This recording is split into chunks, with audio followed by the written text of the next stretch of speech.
Muy buenos días a todos ustedes. Extiendo un cordial saludo. Mi nombre es Juan Sebastián Palacios Parra. En la actualidad soy estudiante en proceso de grado de la Universidad Cooperativa de Colombia, sede Pasto, de la Facultad de Derecho. Hago parte del semillero de investigación Estrella Roja, adscrito al grupo de investigación La Minga de esta casa de estudio. En esta oportunidad tengo el honor de presentarles a ustedes el contenido de mi investigación titulada La reincidencia criminal como un trasplante jurídico resiliente en el ordenamiento legal de Colombia y México, una mirada desde el derecho comparado. Tengo que aclarar primeramente que esta investigación se realizó gracias a una estancia que realicé en el Instituto de Investigaciones Jurídicas de la Universidad Nacional Autónoma de México, en cabeza del profesor Héctor Fixamudio y el profesor Efrén Chávez, líder de las cátedras de Derecho Comparado de esta universidad, en compañía también del semillero de investigación La Minga, Estrella Roja, y el profesor Rommel Hernández. No siendo más, ustedes se preguntarán entonces por qué estudiar acerca de la reincidencia criminal, más aún en estos dos ordenamientos jurídicos latinoamericanos. Y la cosa es que aproximadamente en el año 2015 inicié un estudio minucioso de los dos marcos legales en materia penal que hay en Colombia, y es la Ley 599 del 2000 o Código Penal y la Ley 906 del 2004, Código de Procedimiento Penal. En estas inicié la búsqueda de ciertas figuras que pueden devenir del derecho penal de enemigo, o sea, ciertos elementos normativos o regulativos que traten de excluir a los delincuentes, aislarlos y muchas veces disminuir el parámetro de derechos fundamentales y optimizar su rango en derechos o principios constitucionales. En esta medida encontré que la reincidencia criminal era uno de esos elementos que permite el aislamiento de los criminales y así el acoplamiento del derecho penal de enemigo. Como sorpresa, posteriormente, estando en México y en la UNAM, pude observar que también la legislación mexicana acoge la reincidencia criminal como un elemento de aislamiento, de exclusión y de disminución de garantías penales y derechos fundamentales. La pregunta entonces que uno se puede plantear ante estas circunstancias es ¿por qué México, quedando en Norteamérica, y Colombia, quedando en la punta de Sudamérica, países tan distantes, pueden tener una figura jurídica similar con el mismo fin de exclusión, desocupación y disminución de garantías penales? ¿De dónde deviene? ¿Acaso México o Colombia se copiaron entre sí o tienen un origen común, la positivización de estas figuras peligrosistas? Para responderse a estas inquietudes que uno se puede formular frente a esa regulación normativa, debemos aplicar una metodología comparada o utilizar, como se llama en el argot jurídico, el derecho comparado. Esta, según el profesor Peter de la Cruz en su teoría de Criminal Law in Exchange in the World de la Universidad de Stanford, plantea que debe seguirse bajo 4 etapas fundamentales. La primera de ellas es electiva, saber el objeto de estudio que vamos a acoger. La segunda de ellas sería la descriptiva, poder desmenuzar esa figura jurídica en los ordenamientos jurídicos o los instrumentos jurídicos, ya sea vivos o muertos. La tercera etapa, identificativa, determinar ya las semejanzas o diferencias que existen entre ellos.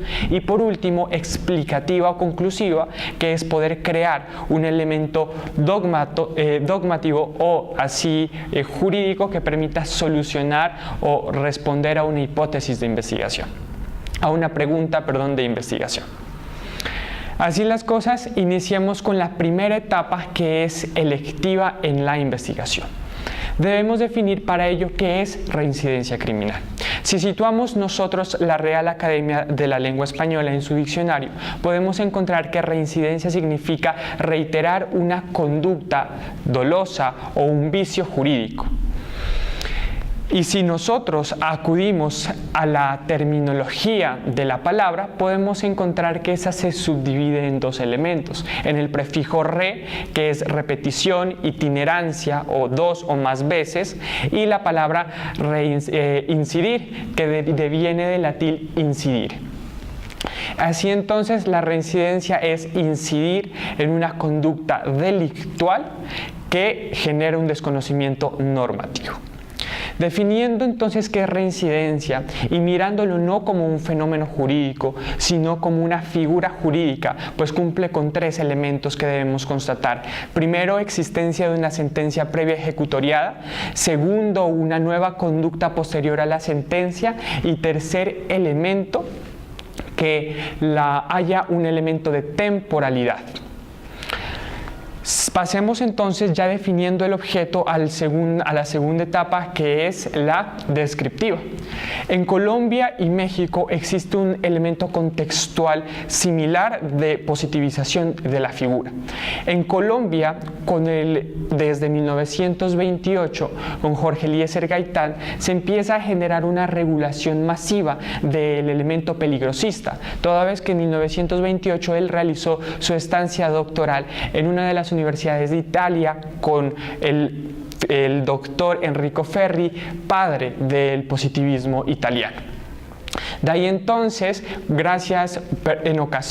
al conflicto armado, empieza a generarse en Colombia una regulación para eliminar a los terroristas, a los enemigos políticos y entre ellos a los reincidentes criminales. Todo ello se lleva de manera simultánea, concatenada, hasta llegar al 11 de septiembre del 2001, en donde los Estados Unidos es objeto de un elemento catastrófico en el mundo, que es los atentados terroristas del 11 de septiembre. Es en estos momentos como presentan al mundo una admonición y nos dicen: por favor, países, ustedes positivicen normas para acabar con terroristas, reincidentes y enemigos políticos. Y en la actualidad podemos ver que nuestros políticos también usan estos elementos populistas para poder acoger estos elementos de exclusión, desocupación, aislamiento y vulneración de derechos humanos. México, sin ser indiferente, en el año de su independencia, 1810, es un país que se independiza militarmente, políticamente, pero no jurídicamente, porque siguen al mando de la Constitución de Cádiz de la época. Ya en 1827 hacen una Constitución mexicana, pero ella tiene las mismas características que la Constitución de Cádiz en materia penal, o sea, regula elementos en la Constitución de materia penal profundos, y en estos casos peligrosistas y de aislamiento y exclusión. Posteriormente, y por tener una frontera a los Estados Unidos, acogen estos elementos de despreocupación, de no estar atentos a los derechos humanos, sino de vulnerar en cierta medida a aquellos que desconocen los preceptos normativos. Los elementos contextuales son similares, y si nosotros podemos observar las legislaciones en Colombia, la Ley 599 del 2000, Ley 906 del 2004 y sus reformas, y en México el Código Penal Federal, como la Constitución, por ejemplo, de Ciudad de México, encontraremos que la reincidencia es regulada tipológicamente, con sus características, definiciones, entre otras instancias. Pasemos entonces a la tercera etapa, identificativa. Podemos observar en el contexto que la reincidencia no es una figura que es propiamente de México o de Colombia, sino por el contrario viene del viejo continente.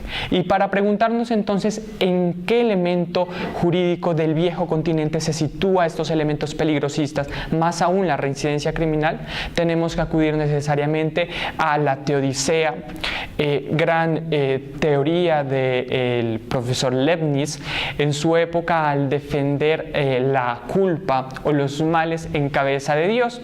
Pues en esta discusión se dijo: Dios no es el culpable de todos los males, sino es la humanidad. De ahí entonces que los estados post-Revolución Francesa miran que no se puede imputar a todas las personas de un estado la maldad, porque no podríamos llegar a la utopía.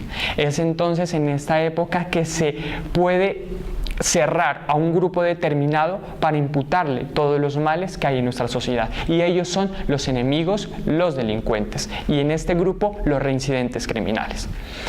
México y Colombia, sin lugar a duda, toman estas teorías de exclusión, de desocupación, de la reincidencia, sin hacer un análisis previo de qué significa, quién fue que la positivizó y qué efectos jurídicos puede traer en consecuencia de su regulación.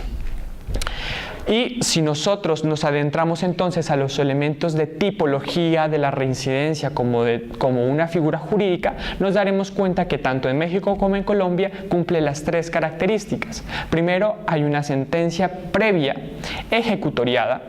Segundo, se debe exigir una nueva conducta después de la sentencia ya ejecutoriada. Y tercero, un tiempo determinado, que en Colombia oscila de 3, 5 y 10 años, dependiendo de la sanción que se le vaya a imponer. Y en México, según el artículo 20 del Código Penal Federal, es determinado por la prescripción de la pena. Determinados todos estos elementos y bosquejados ya, tenemos que ingresar al cuarto y la última etapa, que es la explicativa o conclusiva. Sin lugar a dudas, como ustedes pueden notar, la reincidencia criminal hace parte de un trasplante jurídico, que como el profesor Peter de Cruz en la Universidad de Stanford lo mencionó, y es que un trasplante jurídico en la metodología comparado es el defecto y un vicio metódico. ¿Por qué razón? Porque el trasplante es cuando una legislación o el juez mismo acoge una figura de un país o de otro ordenamiento sin hacer un estudio previo de factibilidad, de impacto y de consecuencias jurídicas. Hoy en día podemos decir que la reincidencia criminal se acoge en Colombia y no mira, por ejemplo, variables como el estado de cosas inconstitucional en materia carcelaria decretado en la sentencia T-388 del 2013, en la sentencia T-762 del 2015 y en el auto de seguimiento a esta sentencia A-121 del 2018. En México igual, la Comisión y todos los tratados que tratan de eliminar los tratos crueles, inhumanos y degradantes, como las comisiones que así lo regulan, piden a México, por favor, dejen de vulnerar derechos humanos en las cárceles, porque ya no se está garantizando ni los mínimos constitucionales asegurables. Ahora entonces, ¿qué podemos hacer? Peter de Cruz nos dice, hay una solución. Transformemos los trasplantes jurídicos a recepción jurídica. La recepción jurídica, por lo contrario al trasplante, es acoger una figura del derecho comparado, haciendo un análisis de factibilidad, de estudio contextual y ver cómo se puede acomodar y encuadrar en nuestro ordenamiento sin vulnerar otros elementos o desconocer variables dependientes, independientes o interdependientes en los procesos metodológicos. En conclusión, lo que nosotros pretendemos en esta ponencia es que la reincidencia criminal no sea eliminada de los ordenamientos de Colombia y México, sino por el contrario, se cambie ese elemento ontológico y etiológico que se tiene de la misma, pues no podemos considerar a la reincidencia como un elemento de exclusión, como sí se lo hacía en el viejo continente y en épocas pasadas, en donde no existía un sistema de protección de derechos humanos como hoy lo conocemos. Nosotros tenemos que cambiar ese elemento de concebir a la reincidencia criminal como aquel que nos permita maximizar la resocialización y los mínimos constitucionales asegurables. Hasta que no se propugne por eso, no se puede hablar de una recepción, sino de un trasplante jurídico.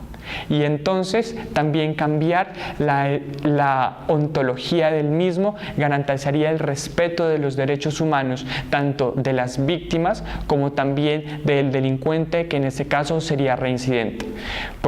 propugnando por un elemento fundamental y es la protección de los derechos humanos. Si garantizamos eso, nosotros podemos hablar entonces, como lo decía Epicuro de Samos en su época. La justicia sería la venganza del ser social como lo queremos y eliminar entonces esa venganza como justicia del ser salvaje. Muchas gracias.